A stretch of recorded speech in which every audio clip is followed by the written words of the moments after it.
mutually accelerated growth, sustainable development, and inclusive multilateralism captures this new spirit.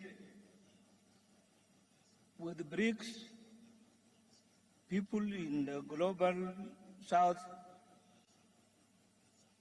can now imagine a new world where nations can cooperate and trade on mutually acceptable terms. With BRICS countries, we can enter into economic cooperation without any fear of strategic considerations of certain powerful states coming in between the mutually agreed economic and trade arrangements. Your Excellencies, given that BRICS stands for alliance with our vision of multilateral institutions, I am publicly announcing that South Sudan is interested in joining the bloc, subject to meeting criteria set by the organization. Like other states that have expressed their interest in joining this organization, we hope that BRICS will become for us the institution that believes in and cherish sovereign equality of states, not only in words, but also in its practices.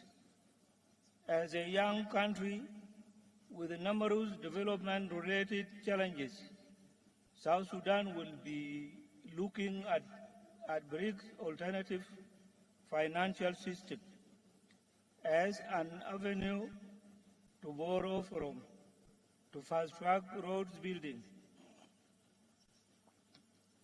boost agricultural production, and in the long term, build its industrial and manufacturing capacity. Excellencies, ladies and gentlemen, thank you very much for listening.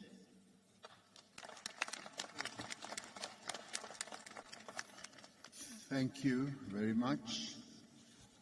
It's now my honor to call upon Her Excellency, President Samia Suluhu, President of the United Republic of Tanzania.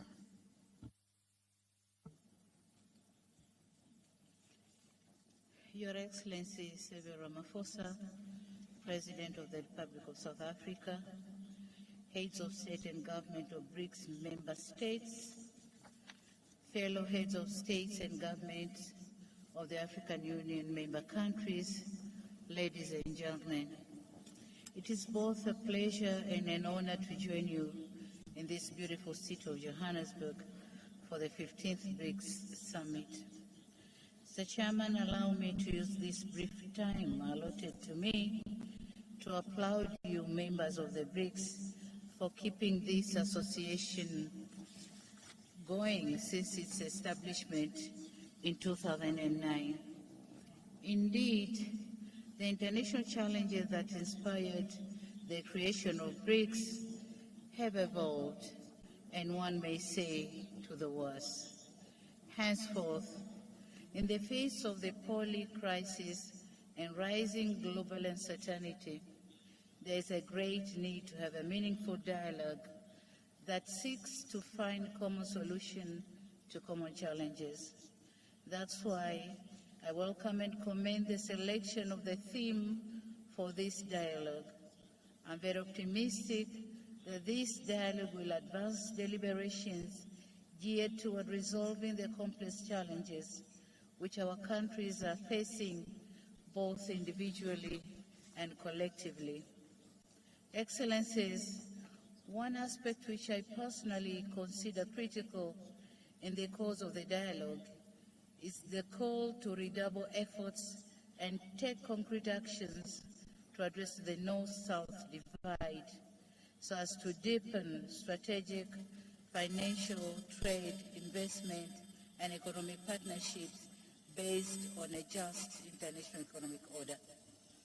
It is gratifying, however, to note that amidst these challenges, the Brics offer a possibility of coming up with a more equitable, balanced, and fair mechanism to deal with an international economic order that has thus far remained unattainable and an elusive aspiration.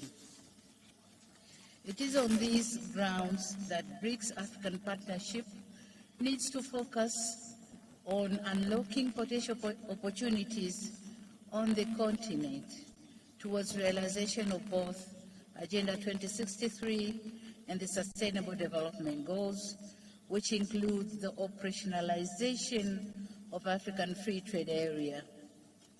Forging ahead, Tanzania envisages the BRICS African Partnership that supports African endeavors in promoting and strengthening regional value chains, and furthermore, partnership that can promote or help African producers to be able to gain access to broader export markets. Excellencies, the second issue which I wish to underscore is the continued relevance and the validity of multilateralism. I note with satisfaction that this has been captured in the theme of this summit. Indeed, multilateralism stands as the major tool in addressing most of global geopolitical challenges. And in this regard, as we convene in multilateral fora such as this one, we should not lessen our efforts to strengthen the United Nations. At its 78th years of existence, it remains the sole body with universal membership. And so, Tanzania, at this point, would wish to reiterate this, in the strongest voice on the need to reform the UN Security Council to make it fairly representative, effective, and reflective of the current geopolitical realities. Excellencies, ladies and gentlemen, as I conclude, I would wish to commend the Republic of South Africa for the excellent hosting of this summit. I should also commend the BRICS countries for their efforts geared toward the advancement of the South-South as well as the African agenda for growth, development, and integration. It is Tanzania's hope that African issues and concerns, as well as priorities, will continue to feature in the upcoming BRICS engagements. The United Republic of Tanzania is and remains a staunch supporter of multilateralism, more inclusive and fair global system, a well-functioning financial architecture, and a deeper South-South cooperation. This regard to remain a true friend and partner of BRICS in all its interventions. I thank you very much for your kind attention. Thank you. Thank you, President. Please accept my apology. I have to step out for a while. Deputy President Paul Mashatile, Deputy President of South Africa, will take the meeting forward as I now call upon His Excellency Dr. Joseph Dion Ngute, Prime Minister of the Republic of Cameroon.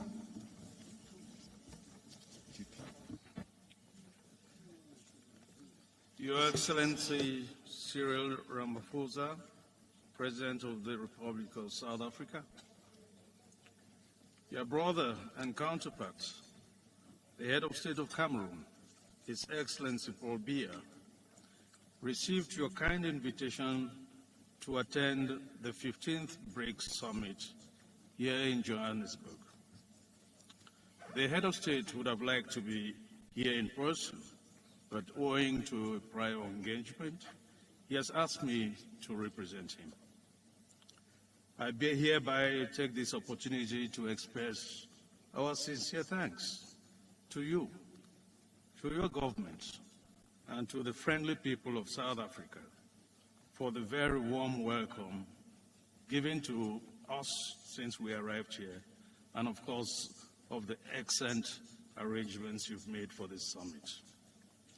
At this moment, I would like to pay a vibrant tribute to the leaders of Brics, Their Excellencies, Luiz Inácio Lula da Silva of the Federative Republic of Brazil, Vladimir Putin of the Russian Federation, Narendra Modi of the Republic of India, whom we heartily congratulate for the successful landing of the space vessel on the south side of the moon. Excellency Xi Jinping of the People's Republic of China, and of course our host Cyril Ramaphosa of the Republic of South Africa. I wish to emphasize that Cameroon has excellent cooperation ties with each of your countries. Your Excellencies, Head of State and Government, distinguished guests, ladies and gentlemen, further to the 14th Brics Summit held in Beijing, China, in June 2022, which affirmed the ambition to foster a high-quality partnership between the Brics and open up a new era for global development. The Brics leaders are at this 15th summit discussing the Brics Africa Partnership for mutually accelerated growth, sustainable development, and inclusive multilateralism. The challenge is to ensure that we continue to work together to build solidarity around the core values that motivated the establishment of this important group. Our world is currently facing many challenges, including, amongst others, insecurity, terrorism, climate change, cybercrime, the militarization of space, and the malicious use of social media. Faced with these global challenges, the hopes and expectations of our people continue to grow. Individually, countries are finding it difficult